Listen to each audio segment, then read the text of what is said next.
నమస్కారం ETV news కు స్వాగతం. ముందుగా ముఖ్యాంశాలు.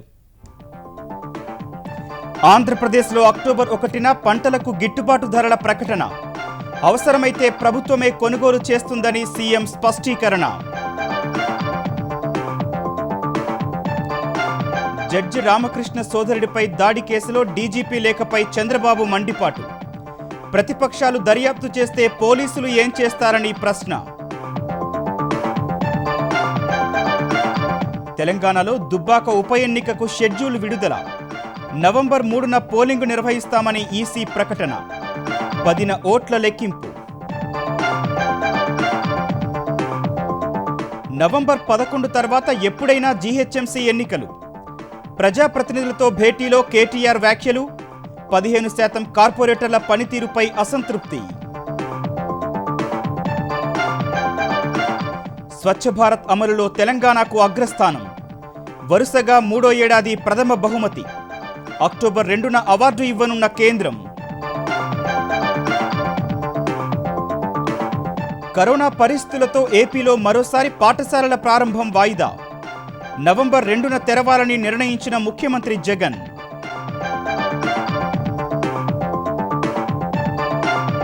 దేశంలో తగ్గుతున్న కోవిడ్ కొత్త కేసుల వృద్ధి. ఏపీలో మరో 6,190 మందికి వైరస్. తెలంగాణలో 2,072 మందికి పాజిటివ్. భారత సంపన్నుల్లో వరుసగా 9వ నంబర్ 1 ముఖేష్ అంబానీ. 2వ స్థానంలో హిందూజాలు. నాడార్లకు 3వ ర్యాంక్.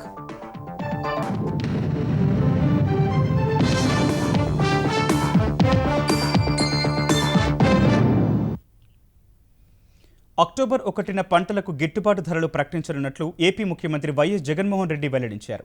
స్పందన కార్యక్రమంలో భాగంగా కలెక్టర్లు, ఎస్పీలతో వీడియో కాన్ఫరెన్స్ నిర్వహించిన జగన్ కరోనా, ఖరీఫ్ పంట కొనుగోళ్లు తదితర అంశాలపై సమీక్షించారు. ఏపీలో నవంబర్ 2న పాఠశాలలు తెరవాలని నిర్ణయించినట్లు జగన్ తెలిపారు. గతంలో అక్టోబర్ 5నే స్కూళ్లు తెరవాలని నిర్ణయించినప్పటికీ పరిస్థితుల దృష్ట్యా వాయిదా వేసినట్లు వివరించారు. జగనన్న విద్యా కానుక మాత్రం అక్టోబర్ 5నే పంపిణీ చేస్తామన్నారు.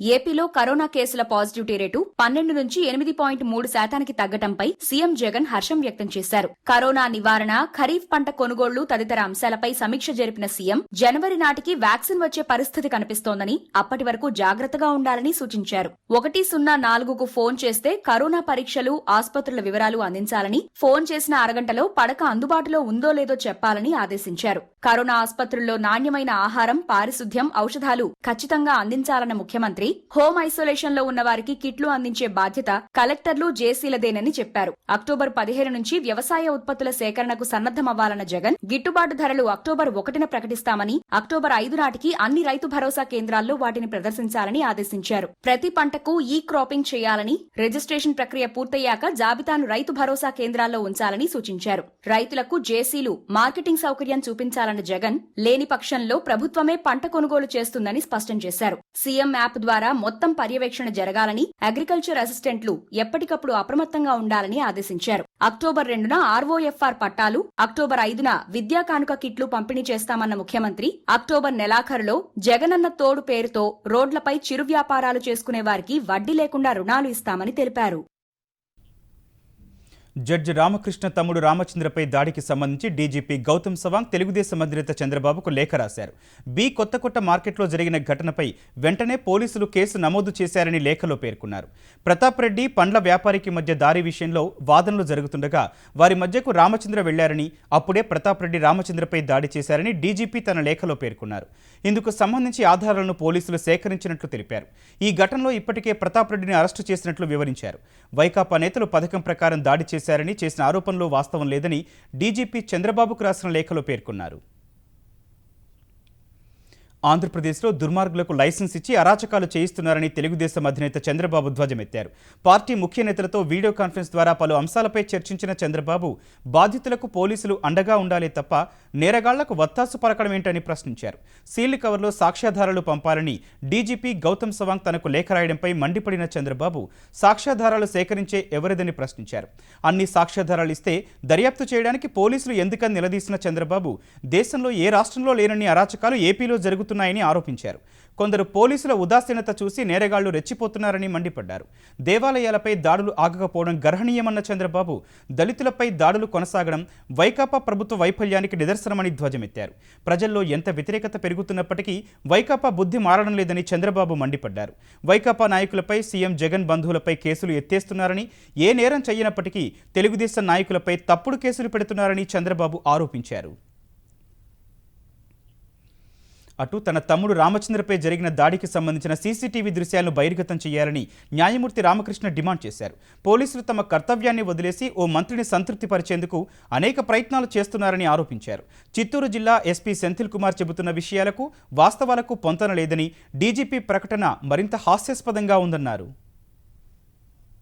ఒక మంత్రి గారిని ఆయన సంతృప్తి పరచాలనే ఉద్దేశంతో వాళ్ళు ప్రమాణం చేసి ఉద్యోగంలో చేరినటువంటి రోజును కూడా మర్చిపోయారు. మేము సీసీటీవీ ఫుటేజ్ పరిశీలించాము, రాడ్లతో కొట్టినట్లుగా కనపడట్లేదు అంటున్నాడు.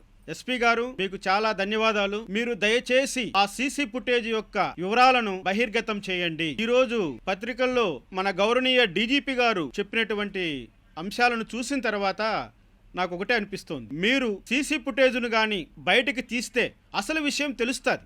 ఇది ఒక దళిత బాధితుడికి సంబంధించిన విషయం. ప్రీ ప్లాన్డ్ గా రాడ్లు కట్టెలతో నుంచి ఆ కారులో నుంచి దిగుతున్నటువంటి విజువల్స్ మీ సీసీటీవీ ఫుటేజ్ లో ఉంటాయి. మీ వెనకాల మీకు ఎంత ప్రెజర్ ఉందో అందరూ గమనిస్తున్నారు. ఎస్పీ గారు,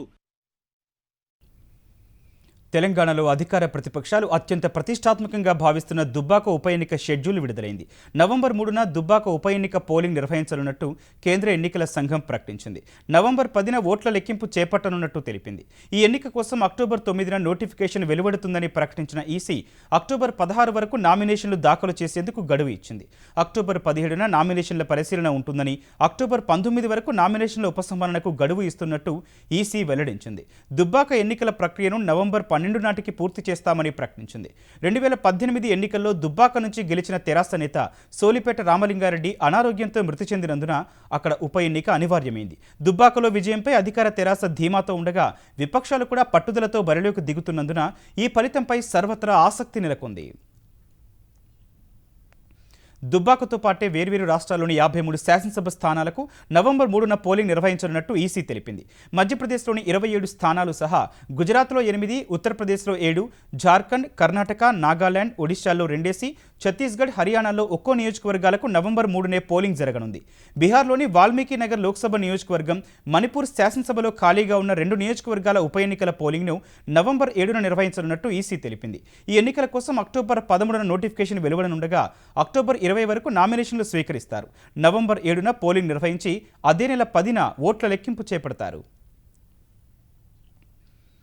జీహెచ్ఎంసీ కార్పొరేటర్లో 15% మంది పనితీరు అంత బాగోలేదని, ఇప్పటికైనా వారు పనితీరు మార్చుకోవాలని తెలంగాణ పురపాలక శాఖ మంత్రి కేటీఆర్ హెచ్చరించారు. నవంబర్ 2వ వారం తర్వాత ఎప్పుడైనా గ్రేటర్ ఎన్నికలు రావచ్చన్న ఆయన ఎమ్మెల్సీ సహా బల్దియా ఎన్నికలకు సన్నద్ధం కావాలని సూచించారు.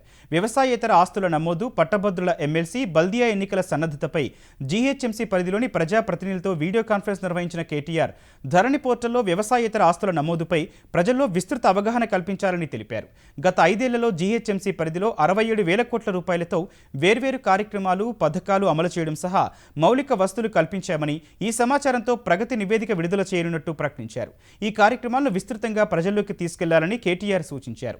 ప్రభుత్వానికి, పార్టీకి గ్రేటర్ పరిధిలో మంచి పేరు ఉందన్న కేటీఆర్ సర్వేలన్నీ పూర్తి అనుకూలంగా ఉన్నాయని తెలిపారు.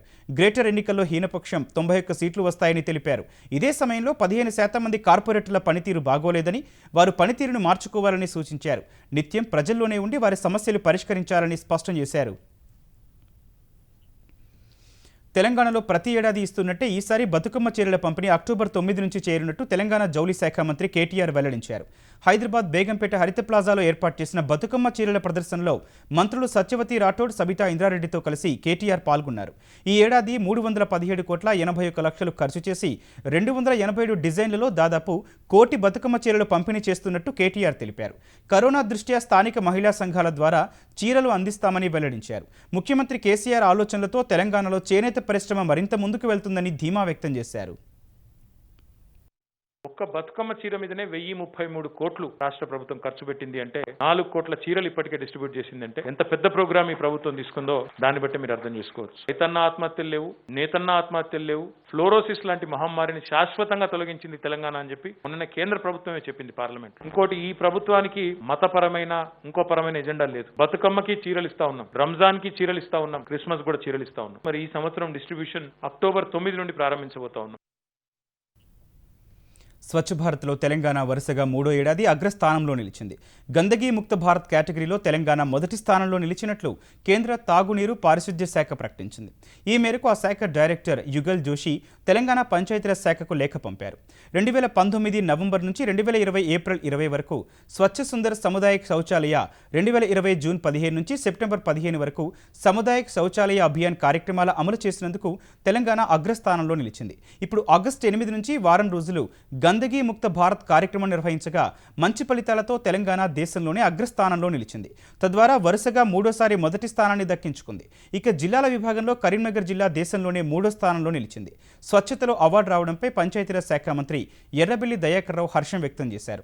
సీఎం కేసీఆర్ చేపట్టిన పట్టణ పల్లె ప్రగతి మిషన్ భగీరథ వల్లే అవార్డులు దక్కాయని అన్నారు. అక్టోబర్ 2న స్వచ్ఛ భారత్ దివస్ సందర్భంగా కేంద్ర జలశక్తి శాఖ మంత్రి గజేంద్ర సింగ్ షెకావత్ అవార్డులను అందించనున్నారు. దేశంలో సగం జనాభా అవసరాలు తీరుస్తోన్న గంగానది శుద్ధి కోసం గత ప్రభుత్వాలు ఎలాంటి దూరదృష్టి ప్రదర్శించలేదని ప్రధాని నరేంద్ర మోదీ విమర్శించారు. నమామి గంగే ప్రాజెక్టు కింద ఉత్తరాఖండ్లో చేపట్టిన 6 అభివృద్ధి ప్రాజెక్టులను వర్చువల్ మాధ్యమంలో ప్రారంభించిన ప్రధాని గంగానది విశిష్టతను చాటి చెప్పే గంగా అవలోకన ప్రదర్శనశాల పుస్తకాన్ని ఆవిష్కరించారు. దేశ సంస్కృతి, విశ్వాసం, వారసత్వానికి గంగానది ప్రతీక అని అభివర్ణించిన మోదీ ఈ సందర్భంగా విపక్షాల తీరుపై విమర్శలు గుప్పించారు. 4 ఏళ్ల క్రితం భారత జవాన్లు పాకిస్తాన్లోని సైనిక శిబిరాలపై మెరుపు దాడులు చేస్తే ఆధారాలు చూపాలని ప్రతిపక్షాలు డిమాండ్ చేయడం వారి వైఖరికి నిదర్శనమని ఆక్షేపించారు. గత ప్రభుత్వాలు అనేక సంవత్సరాల పాటు సైనిక దళాలను స్వయం సమృద్ధం చేయలేదని ఆరోపించిన మోదీ తాము ఆ ప్రక్రియను పూర్తి చేస్తున్నట్టు వివరించారు.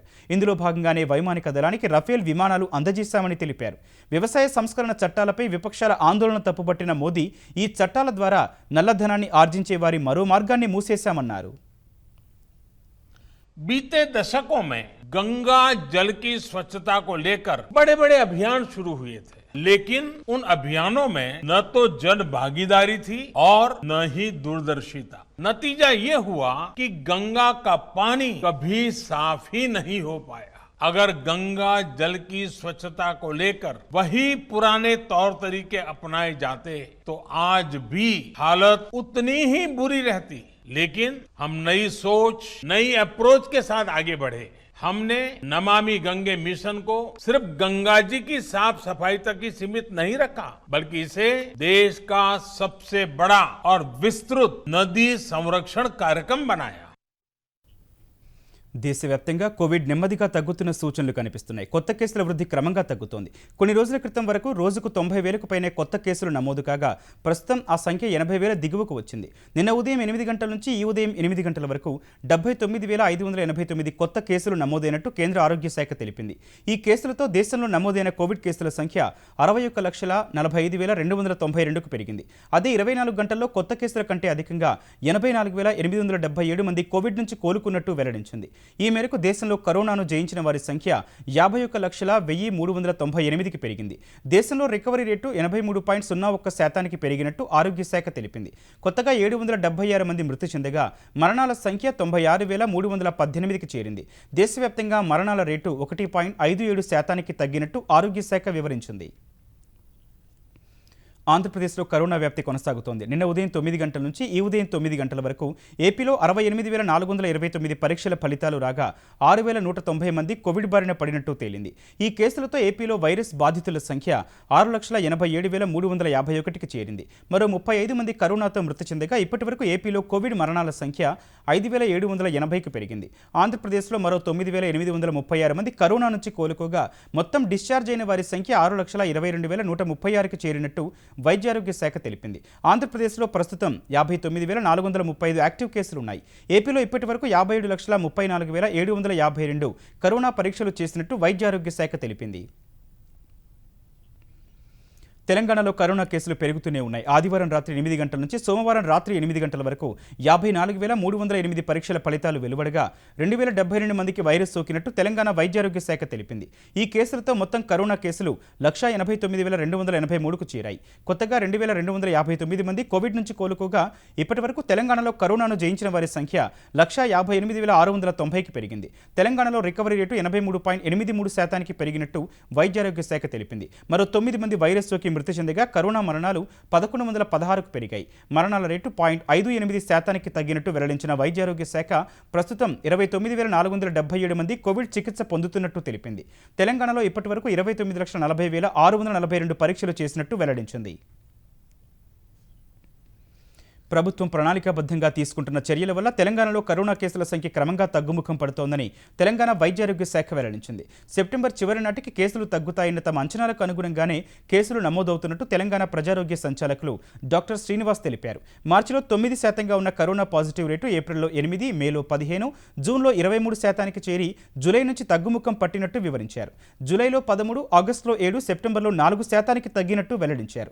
ప్రజలు పూర్తి అప్రమత్తంగా ఉండకపోతే కోవిడ్ వ్యాప్తి మళ్లీ పెరిగే అవకాశం ఉందన్న ఆయన ఎవరూ గుమిగూడకుండా కోవిడ్ నియంత్రణ చర్యలు పాటించాలని సూచించారు. ఎస్పెషల్లీ తెలంగాణలో కేసులు తగ్గడానికి కారణం this a multi pronged strategy. ఒకటి, తెలంగాణ రాష్ట్ర ప్రభుత్వం వైద్య ఆరోగ్య శాఖ ఏదైతే ఒక కార్యాచరణ ప్రణాళిక రూపొందించుకొని మనం ఈ వైరస్ ని కట్టడి చేయడం కోసం, దానిలో ముఖ్యమైనది ఏంటంటే మనం టెస్టుల సంఖ్య పెంచుకోవడం.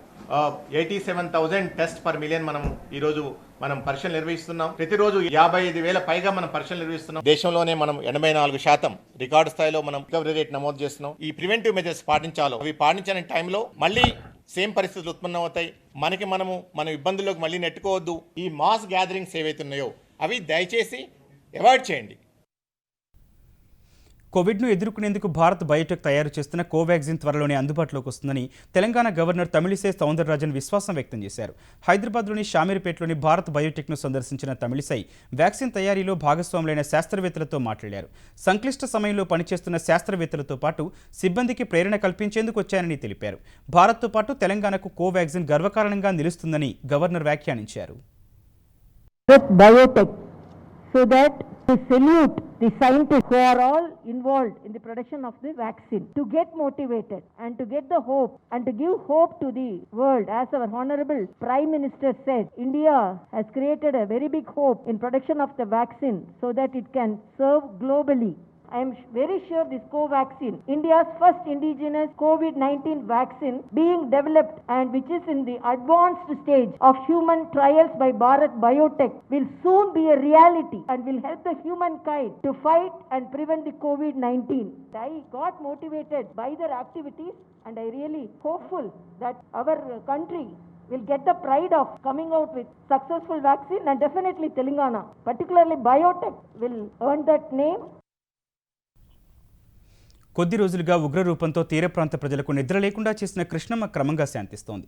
ఎగువ నుంచి వస్తున్న వరద తగ్గడంతో కృష్ణానదిలో ప్రవాహం తగ్గుతోంది. అయితే ఇప్పటికీ అనేక గ్రామాలు నీటిలోనే ఉన్నాయి.